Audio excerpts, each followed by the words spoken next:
Good afternoon and welcome to Start with the End in Mind. This is our webinar designed to show you how to support your apprentices in building a showcase portfolio.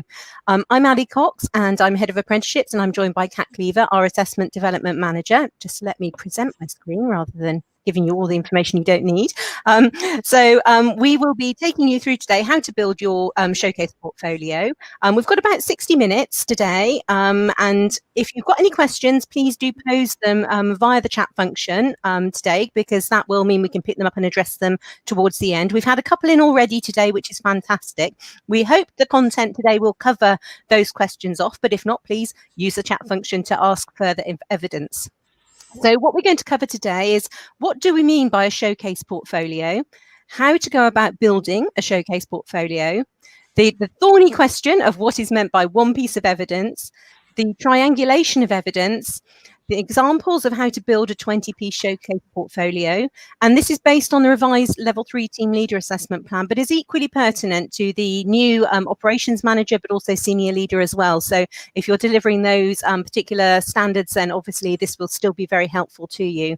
And then how to undertake the mapping of the evidence used in the portfolio to make it as straightforward as possible for our independent assessors to locate all of that lovely relevant information. At the end of the event today, you will get a recording of this as well as a mapping document. And hopefully, if there's anything else that you need, please, again, ask in the chat function and we can always make sure that you get other information that's useful to you. So now I'm going to hand over to the delightful Kat, who's going to take us through today's session. Over to you, Kat. Thank you, Ali. Okay, so I really wanted to start today by sort of highlighting what's changed. And so obviously what I put here, it does say it relates to the revised Level 3 Team Leader, Supervisor and the Level 5 Operations Manager. And when we think about the portfolio, the big things that has changed is that what was happening before was that the portfolio usually was assessed ahead of the live assessment, and it formed part of the overall grading decision. Well, how that's changed is that it now must be reviewed ahead of the live assessment and must be used as a baseline for the professional discussion. Previously, the portfolio covered all of the knowledge, all of the skills and all of the behaviours within the relevant assessment plan. However, moving forward under the new assessment plans, it's only covering certain knowledge, skills and behaviours. And it's really important that as training providers, you and your apprentices and the employers are aware exactly what it is that is covered by the portfolio. I put there that it's usually the professional discussion, but there may be the odd plan that might not be the case. Up until sort of obviously these latest revisions, the number of pieces of evidence and the need for a mapping of document within that portfolio was not mandated. However, both the new Level 3 and the new Level 5 have that restriction of 20 pieces of evidence, and they also require that mapping document that shows very clearly how each piece of evidence has been mapped to those relevant knowledge, skills and behaviours. So I think it's quite key to highlight that those changes have happened. So as we move forward, the next thing I wanted to highlight is really sort of some of the differences between what we're seeing between a summative and a showcase portfolio, because I think it's quite fair to say that up until the new assessment plans, most of the portfolios we've seen have been more that summative portfolio rather than that showcase portfolio. As we move to the showcase 20-piece portfolio, we wanted to highlight the difference. So traditionally within a summative portfolio, what we tended to see up until now is predominantly a lot of the work and the evidence inside that is very knowledge-based, either that via academic assignments, qualification workbooks, on-program learning modules. However, moving forward into a showcase portfolio, we are hoping that it's predominantly going to become more skills-based, so a work-based examples, activities supported by contextualization statements and validated using those witness testimonies and observations. Traditionally, that summative portfolio has evidence that's been automatically selected as the apprentice progresses through their on-program learning activities. However, moving forward, that showcase portfolio ideally should be evidence that's selected by the apprentice to showcase their best work and the key activities that they are most relevant to them. And I think that's quite a big shift, really. Normally, we would see in those summative portfolios in excess of 50 pieces of evidence. We have seen some portfolios that have had 100, if not 150 different activities or modules or pieces of evidence included. And however, obviously in the new assessment plans, it's very clear it states that 20 pieces. So that's why I put in a showcase portfolio, it tends to be limited or adapted to meet the requirements of the assessment plan. That summative portfolio tends to, what we've found is that when we ask apprentices to talk about or recollect things that they've done or things that we've seen, evidence we've seen within their portfolio, they sometimes struggle. Whereas obviously as they move forward in that showcase portfolio, they really do need to know exactly what's in there, because they will need to be able to discuss all of that evidence in depth as part of their live assessment. So I think it's quite key to sort of highlight that that's traditionally what we've seen, and the showcase is really what we hope to sort of see moving forward in order to help those apprentices perform their best within their professional discussion. So I'd like to move on to then the gathering of evidence, and this slide really hasn't changed too much. I've slightly tweaked some of the wording, but we still think of those 4 steps when gathering that evidence is around that whole collect, select, connect and reflect. I use the word reflect sparingly because I think reflection is still quite an important part. However, I do need to highlight that the assessment plan says that they're not allowed to put reflective statements in their portfolio moving forward. The reflect there is really around helping the apprentice to carry out that as an activity to help them understand what areas in the standard do they still need to find evidence for, and can they explain with confidence what they've learned and done. I've highlighted there when thinking about the select, I wanted to just highlight is when they're looking at that selection piece and they're looking at the evidence that they're collecting, I put it in sort of brighter colours, is get them to think about what they did, how they did it, and is there any of that confirmation. So starting to get them to think about that validation of the evidence that they're collecting and selecting at the beginning of their programme will really help them when they start to then do that connection and that reflection. So the next piece that I wanted to move on was, because it's a question that we hear all the time, is, well, what's actually meant by one piece of evidence? And we've been very fortunate in that we have finally got some sort of guidance from the Institute for Apprenticeships. And so the Institute, when we spoke to them recently, it was us and ILM, so it was quite useful. They advised that one piece of evidence can take either of the following 2 formats. So it could actually be that single piece of paper or activity, such as a feedback report, a thank you email, or an observation. However, what they traditionally would think the majority of the evidence will be is that it's almost like a combination of 2 to 3 things that are all related, and when combined provide full coverage of a relevant learning outcome and or sort of grading descriptor. So what the example I put there is that, so for the activity of chairing a project review meeting, which for the level 3 is roughly around sort of S6.1, S6.2, that is supported by the following I put here appendices or documents, which would be a copy of the agenda or the minutes, etc. That in effect would form one piece of evidence. You would have it as the main part would be the activity is that chairing of the meeting, and it would have those 2 to 3 or a couple of activities attached on the back as part of that appendices. So that's what we're looking at when we're saying those 20 pieces of evidence. And as I go forward into as I go off a bit further into this webinar, I'm sort of going to show how you can sort of potentially divvy up those 20 pieces. We've spoken a lot about triangulation of evidence and how important it is to have this triangulation happening. And one of the trends that we've seen to date is that a lot of the time the evidence that we see tends to be one of these, if not all of them, or 2 of these, if not all of them. And that triangulation really is around sort of providing some form of a contextualization statement that sort of shows the knowledge that they've gained, helps to do that sort of tie it all together and say, this is what I've gained, the knowledge I've gained, this is the evidence I'm providing, and these are the knowledge, skills and behaviours or the grading descriptors I'm using this evidence for. That work-based activity, that bit that says, here's what I did, is really key. We really do need to be able to see what they did, because it's those things that we need to be able to draw about and discuss in depth as part of that professional discussion. And very much then that final piece within the triangle or within the circle is that validation piece to then sort of make it, pull it all together. And that's really that bit that says, I saw so the apprentice do it. And that can be normally via a witness testimony, an observation, etc. So again, if we can try and encourage apprentices to be thinking about I used what I learned to do X, here's what I did, my examples, and then that triangulation, that final piece is, and I saw the apprentice do it, will really, really help to make that evidence strong when we look at their portfolio. So moving forward then, the next part that I want to really be looking at is how to plan and pull together a showcase portfolio. So one of the things we've done is we've sort of, as a group within CMI, and speaking to some of our own apprentices, etc., about if they had to try and start to formulate a 20-piece portfolio, what could it look like and feel? But the next couple of slides are really there to try and help you with that.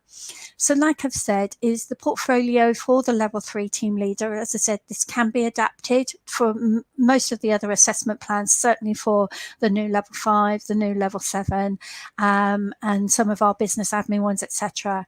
But one of the things we suggest is when working with your apprentices and helping them to start planning their portfolio is get them to understand how many pieces of evidence they need to include and why, and then make sure that they're aware which of the knowledge, skills and behaviours that portfolio needs to cover, because it will vary from standard to standard. The next thing we want to be able to do is try and help the apprentice understand that the evidence they're creating needs to be relevant to them, because they need to be able to talk about it in depth as part of their live assessment and their endpoint assessment. So it's very much around sort of them taking ownership for their portfolio and the evidence that's included. We've also said that ideally that portfolio should be grouped into or relevant to the different KSB groups listed for the level 3 on pages 15 and 16 of the assessment plan. When thinking about those new portfolios, rather than looking at the knowledge, skills and behaviours in a very linear form, what we're suggesting is actually consider looking at the actual KSB groups. So the ones for level 3 are building that high performing team, project management, organisation, governance, and managing self. And each of those grading descriptor groups is made up of different knowledge, different skills, different behaviours. So again, it's about making sure the apprentice is aware what will be tested and how they will be assessed for each of those different groups. And the final thing that to think about when starting to plan that portfolio is how can they then show that triangulation and that's happening, that it can really show what they did, learned, how they did it, and that the evidence that they're thinking or planning to use has been validated. So moving on, one of the things I want to do is we've taken each of the 4 grading descriptor groups for the level 3. And like I said, this could be adapted to any of the other standards or assessment plans. I'm not going to go into too greater detail on it. And also the screen, the wording on screen is quite small. But it's what we've tried to do is highlight how if we've got 20 pieces of evidence, how could we support that across those 4 groups? So the first group is building that high performance team. And what we've sort of said here is, because it's quite a large area, is that we've suggested that this area might need the majority of those pieces of evidence. We've suggested about 6. And we've sort of said some form of contextualization statement or something that shows the learning that happened. Plus then 3 work-based activities or examples, followed by some form of witness testimony or observation, would be able to really cover that area. And what we've included there is some examples of the types of things that the apprentice might want to include. Moving forward, as I said, I'm not going to go too much detail on these, is that in project management, it's because we felt that this one was that you could, the two work-based examples I put there would be from that project undertaken or supported whilst on program. And it could enable them to include things such as their stakeholder analysis, their risk register, their budgets, their planning tools, etc. So again, something that they did that they can talk about in depth. And again, very much that contextualization or workbook, and then that witness testimony at the end to validate it. The next two areas, which is the organisation governance and the managing self, I've actually provided more information here around potentially what those work-based evidence pieces could include. So one of the things I put on the organisation governance is some form of end-of-year appraisal or some sort of a performance review, because, and then ideally if it can be linked to the organisational's values, then that will really, really help. We've also suggested then two work-based examples in there so that they can, the apprentice can see that evidence is how they've used relevant performance management techniques in order to deliver that value for money, or monitored a budget to ensure that they've costs have not overrun. So again, it's about trying to help the apprentice. The final one, which is managing self, again, 5 pieces of evidence we're suggesting for this one: that contextualization statement, some sort of work-based example, and here we've suggested such as their recruitment or onboarding of a new member of staff. One of their pieces of evidence could be how they've managed their own teams. Sorry, I can't see that. Their own teams time work priorities, etc. And one of the things we've put there is around some sort of feedback received via a 360 or 180 degree feedback. One of the things I'd like to highlight is we're not saying this is what you've got to do. It was when we sat as a workshop within CMI and thought, how does this look? What could this be? How could we start to plan this out? This is what we came up with. And it is a question that within CMI that we've been getting quite a lot over the last 6 months. So we wanted to highlight how you could make a portfolio with 20 pieces. So I don't want you to think that you've got to do that. It was just purely there to help you. So hopefully that's helped. Moving on to the mapping piece. So one of the changes in the revised assessment plan is that the apprentice does need to now include that mapping document. Majority of people do, but it is a mandated activity now. And that mapping document needs to very clearly show how each of the 20 pieces of evidence align to the relevant knowledge, skills and behaviours and grading groups. So one of the things that we've been talking about for a while in CMI is around the fact that when pulling that showcase portfolio together or that portfolio together, one of the tests to really sort of think about is if this was the first time I saw it, because ultimately it will be the first time that that independent assessor has seen it. And so obviously they will be wanting to then talk about what they see in that portfolio. The independent assessor is only able to review the evidence that's been mapped. So if there's evidence in there that's not been mapped, they won't be able to unless they actually look at it or they can actually sort of drill down into it, they won't have actually really reviewed it. The apprentice has to reference and be able to talk in depth. And I think it's that bit, I know I've mentioned it now 3 times, but it is very, very key, is that whatever is in that portfolio is actually what the apprentice needs to be talking about as part of their professional discussion for level 3, level 5, and actually level 7. So it is very much getting them to understand how that relates to their live assessment. And also, it is not the responsibility of the independent assessor to guess what areas of the knowledge or knowledge, skills and behaviours is supported. So if it's not very clear, it's not been mapped, it could mean that they're not sure, they won't have seen, or they wouldn't have sort of picked up on something that's probably quite key for the apprentice. So as I said, that mapping piece is quite key, and getting it right is quite key. However, it probably, I like to think it was easier because you're only mapping 20 pieces as opposed to what was previously, as I said, seen sort of 50, 100, 150 pieces. So moving forward, the last things really I want to sort of do is just highlight that CMI has created a template for all of our EPA standards that we support as an EPAO. The example I'm showing here on the screen is the revised level 3. And what we have done is also within the revised level 3 and the revised level 5, similar to what we've done already within the level 7, is that we've split it into the two different assessment methods. So for the level 3, there will be separate documents for the portfolio and presentation, as there will be for level 5. The level 7, at the moment, it is one document, but is likely to split also into two documents. So it's very clear for the apprentice to know exactly what areas they're evidencing and in which assessment method it is that's being tested. The one that relates to the presentation, we've also included things such as presentation topics or project proposal topics, and we've given the apprentice some sort of a mini checklist to go through and make sure that they've covered what needs to be in that presentation as part of their prep work. So hopefully we will be sharing certainly the level 3 evidence documents post this webinar. The level 5 ones should be available, I would say, sort of by the first week of January for you, and hopefully that will really help. But if you've got any questions, please do ask. So that's really everything I wanted to cover today, because for me it's very much around sort of helping to see if there's questions or how we can support you. So in summary, this slide just highlights, it brings together all of the key points that I've discussed today. So really that showcase portfolio should enable your apprentice to showcase their best work and the activities that are most relevant to them and their role. The showcase portfolio should include some form of contextualization, not reflection, that links to their skills-based and behavioral evidence and to what they've learned on program and to what they did within the workplace.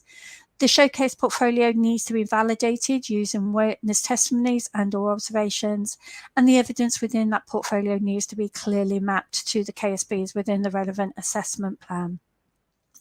So I think that's all I've got really for today.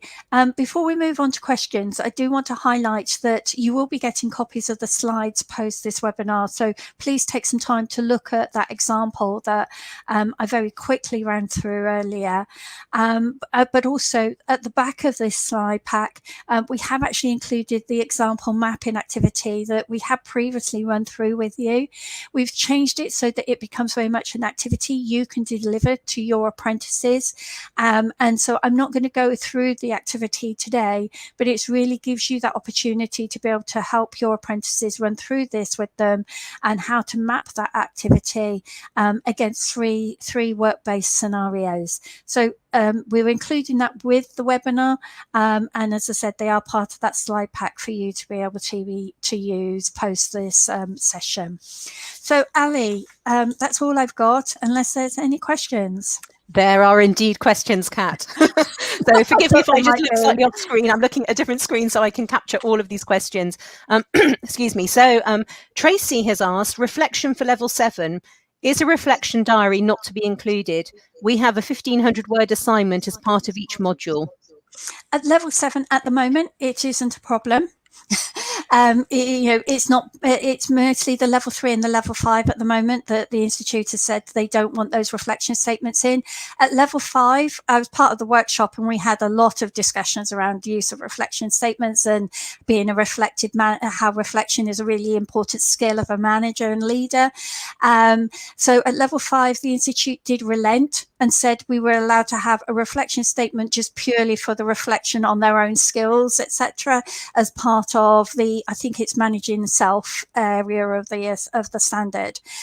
So that's why we've sort of suggested those contextualization statements instead. But at the moment, the old SLMDA rather than the SLA does allow those reflection statements. Okay, brilliant. Thank you very much. So another one here from Karen. Is 20 pieces of evidence the minimum? It is. So the assessment plan says typically. So what we wouldn't want is typically could be, so we could imagine there might be some apprentices that might come out with less. I remember that I spoke to an apprentice probably nearly 18 months, 2 years ago now. that actually I was at a workshop and was all of aghast when I started talking about numbers of pieces of evidence, because the way that they'd set their portfolio up was based around 5 projects that they'd done, and because they were a project manager, and they were panicking because they didn't think they had enough pieces of evidence in their portfolio. So I would say it's obviously, if we get a portfolio that's sort of about 20, 25 pieces, we'll probably still allow that. What we can't do is see those portfolios coming through at sort of 50, 60 pieces.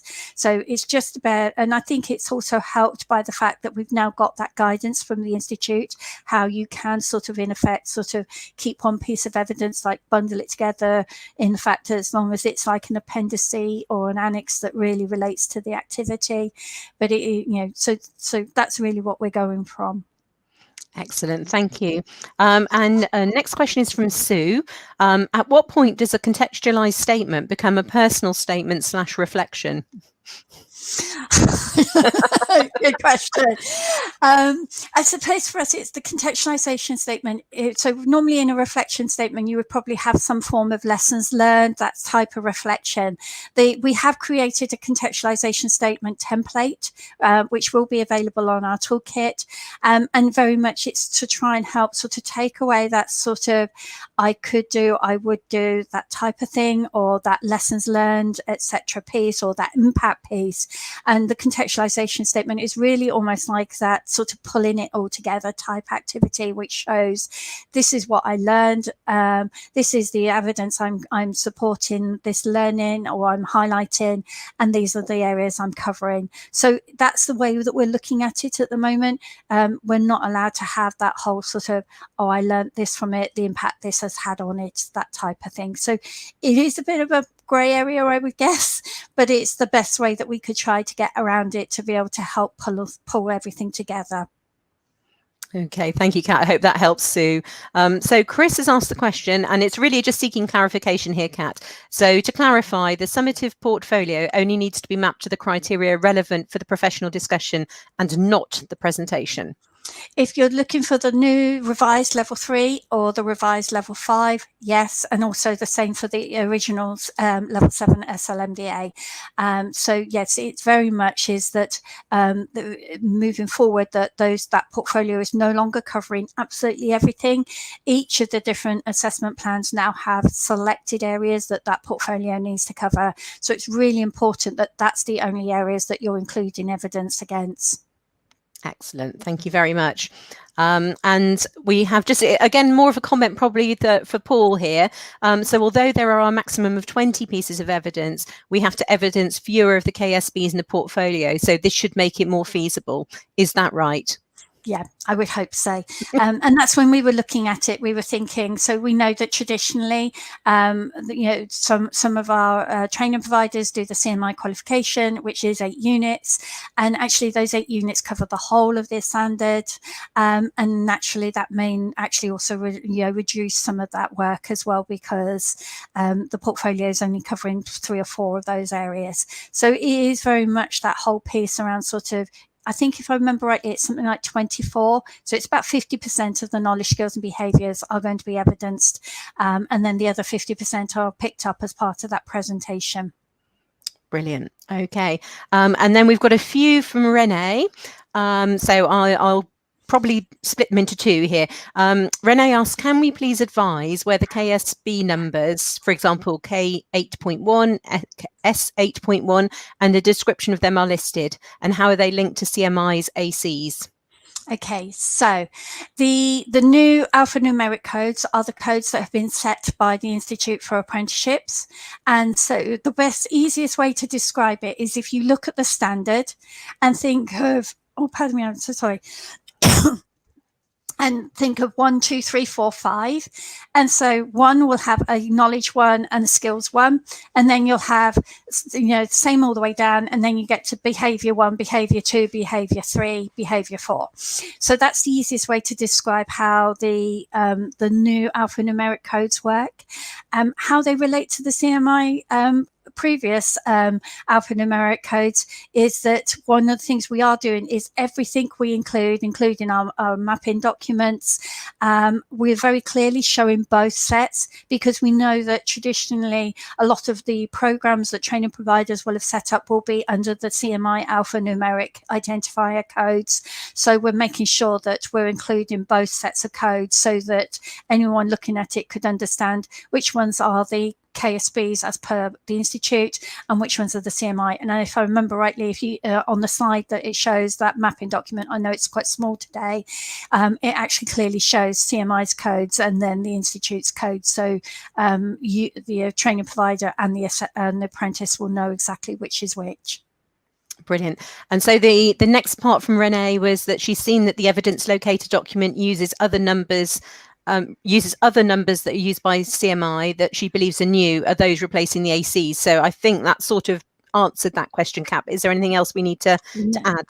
As I said, if you really aren't sure, then obviously contact us post this webinar. But as I said, what we've tried to do is sort of very clearly identify which ones are the Institute codes, which are the ones that are in the new assessment plan, and which ones are the old CMI reference numbers, which would be the numbers that probably Renee's talking about, which would be the A1, A2, I think it goes A, B, C, D, down to about K, if I remember rightly.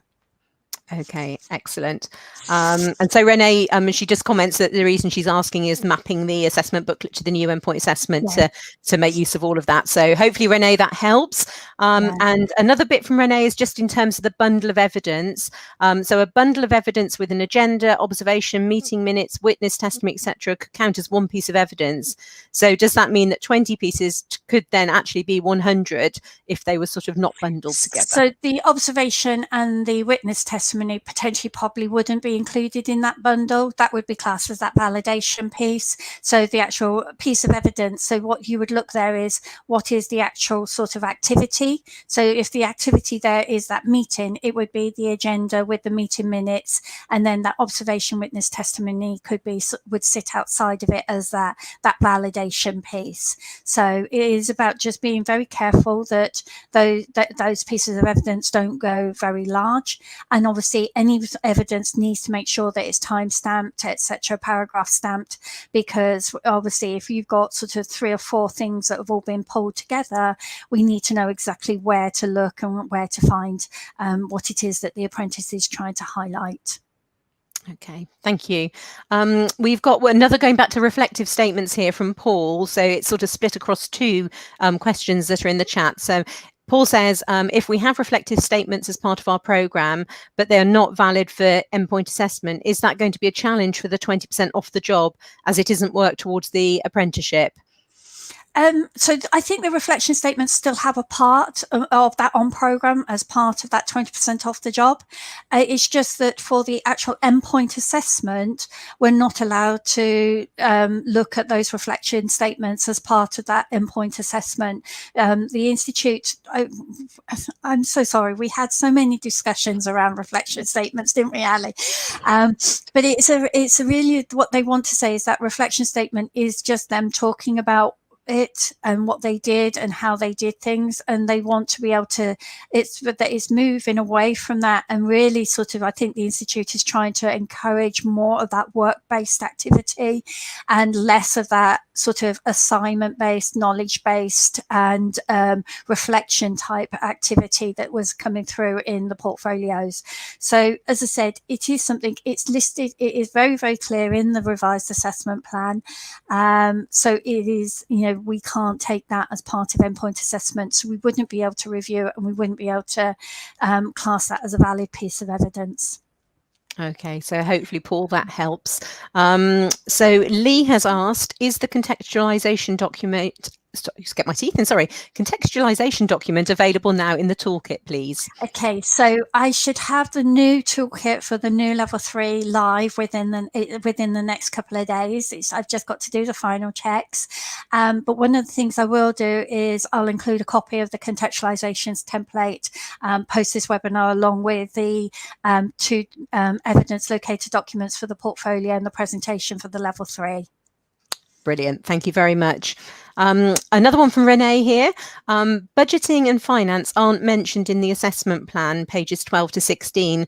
Where or how is this assessed if it's not chosen as a presentation topic and it doesn't seem to be in the portfolio either?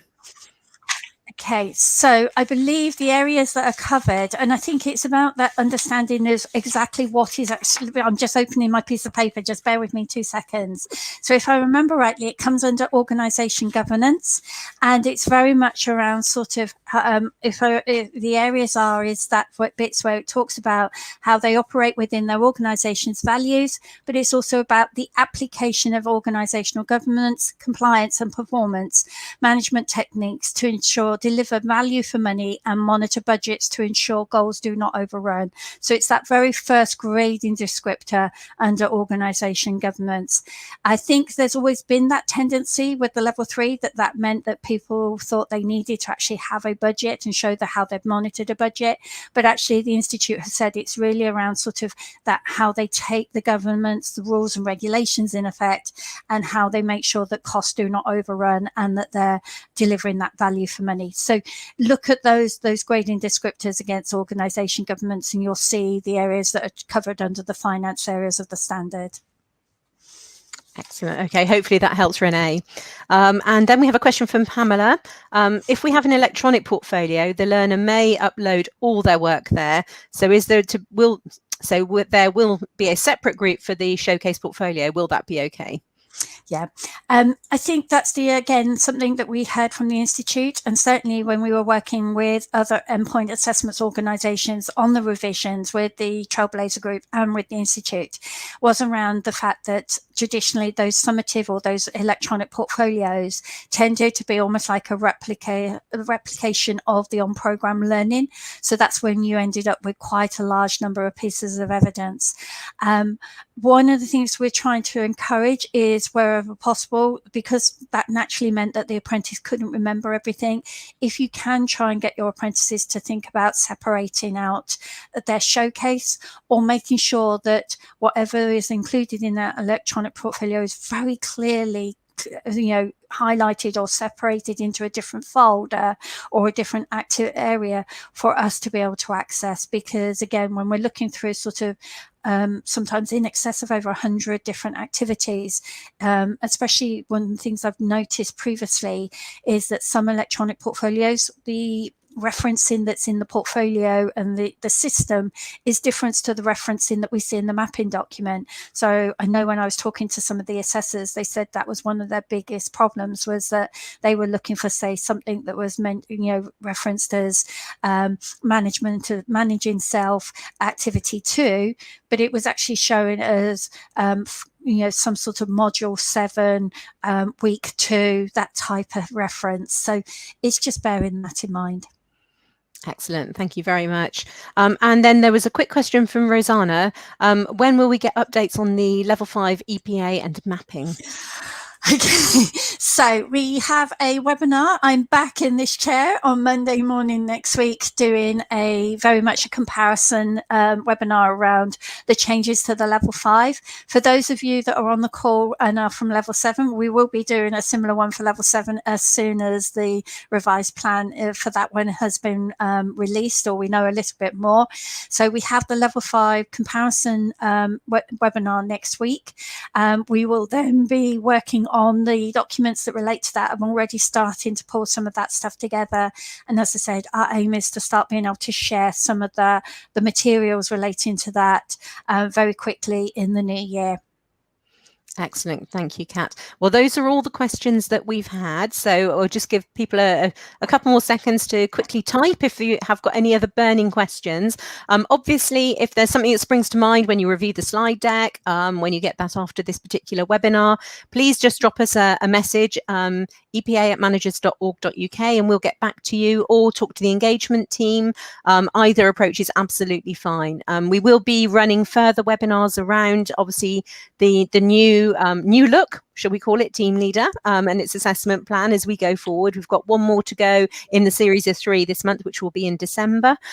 So you will have the dates for those. But again, if you're uncertain, then please do get in touch with us and we can make sure you get booked in. And we will then have the recordings of these, and we'll also, excuse me, look to put on further webinars starting next year, and hopefully we'll get a schedule out to you shortly so you can start booking those in.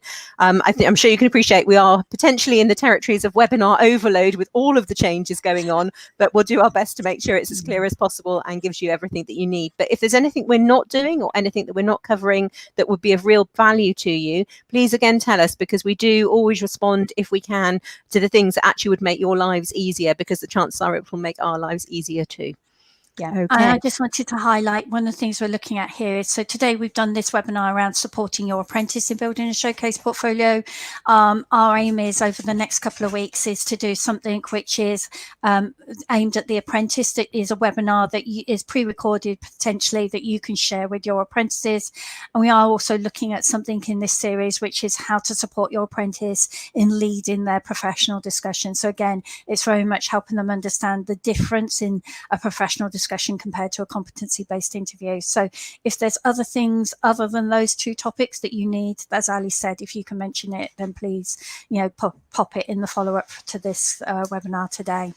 Brilliant. And a little flurry of messages there about how do I book for Monday. So Natasha's just confirmed that she will pop that into the follow-up email so that you'll have the link there so you can click through and register for Monday. So we may well see some of you again then. And so quick one in from Renee, are we doing one on the presentation? So yes, that's fine. I can definitely, that was the other one that I was thinking about, was how to help support your apprentice on the presentation, because obviously they'll need to be doing that post gateway and predominantly with the support from their employer. So we want to try and create something. So thanks, Renee. We'll make sure we'll add that to the list. Brilliant. Thank you, Renee. Good prompt there. That's excellent. And thank you all for really great questions. What we are doing is building a question bank from these various sessions that we're doing as well, which we will then be able to share out. So hopefully that will then head off any further questions you might have, or from your colleagues, of course, as well. So I think that's everything. It seems to have gone quiet on the chat. So thank you so much, Kat, for taking us through Mapping 101. Hopefully everyone's found that as helpful. And I always certainly take away something every time I sit in these webinars myself. So thank you, Kat. And thank you, Natasha, who's been hosting behind the scenes for us today as well. And we'll see many of you on Monday. Thanks very much. Take care. Bye-bye.